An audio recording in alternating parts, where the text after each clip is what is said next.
ఇక్కడ ఇన్ని వేల మంది చచ్చిపోయారు, ఇక్కడ ఇన్ని వేల మంది చచ్చిపోయారు. ఈ విధంగా ఐస్ బర్గ్స్ అని కరిగిపోయి పడిపోతున్నాయి, సముద్ర మట్టాలు పెరిగిపోతున్నాయి, గ్లోబల్ వార్మింగ్ పెరిగిపోతుంది, మనుషుల అంతం రెడీ అయిపోయింది అని ఒక ప్రక్కన. ఇంకొక ప్రక్కనకి వెళితే మనుషులు పిల్లల్ని కండం లేదు, పిల్లల్ని కండం మానేస్తున్నారు. రష్యా వాళ్ళు మొన్న చెప్తున్నారు, పుతిన్ చెప్తున్నాడు, దయచేసి పిల్లల్ని కనండి, పిల్లల్ని కంటం మానేశారు, ఇట్లయితే దేశం అంతరించిపోతుంది అని చెప్పి అంటున్నాడు.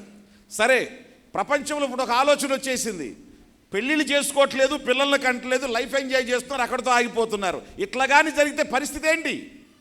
ఎవడన్నా మన మీదకి వస్తే మన సైన్యాన్ని తయారు చేస్తున్నది ఎట్లా? దానికోసం ఇంకొకటి రెడీ చేశారు, ఆర్టిఫిషియల్ ఇంటెలిజెన్సీ. ఏంటిదంట?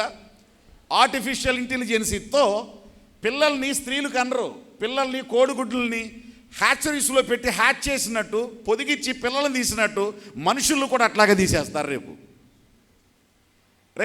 ఆల్రెడీ చేసేసారు. దాన్ని ప్రాక్టికల్గా ఒక మనిషిని పుట్టించారు, కానీ రాబోయే పరిణామాలు ఎలా వస్తాయని ప్రపంచం దాన్ని ఏం చేస్తుందో ఆపేయమంటుంది. దాని ఉద్దేశం ఏంటో తెలుసా?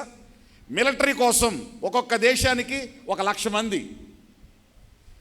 వాడి యొక్క డిఎన్ఏని మొత్తం ఆల్టర్ చేసేసి, వాడి యొక్క దాదాపుగా 6 అడుగుల హైటు, ఇంత బరువు, ఇంత వెయిట్, ఇంత స్పోర్ట్స్ ఆ స్ట్రెంగ్త్తో, యాక్టివ్నెస్తో ఉండాలి అని వాడి డిఎన్ఏని మార్పు చేసి, ఏఐ టెక్నాలజీతో డిఎన్ఏని మార్పు చేసి వాడిని ఒక ఆజానుభావుడుగా పుట్టిస్తారు.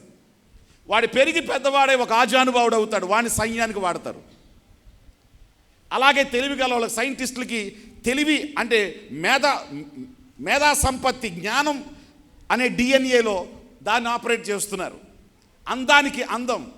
ఈ రకంగా ఏ ఏ ఏ డిపార్ట్మెంట్కి కావలసినటువంటి మనుషుల్ని ఆ డిపార్ట్మెంట్ కోసం మనుషుల్ని పుట్టించేటువంటి రోజులు, మనుషులు పిల్లల్ని కనకపోతే మనుషుల్ని పుట్టించే రోజులు రేపు వచ్చినాయి. ఆల్రెడీ ప్రాక్టికల్గా రెడీ అయిపోయి కూర్చుంది.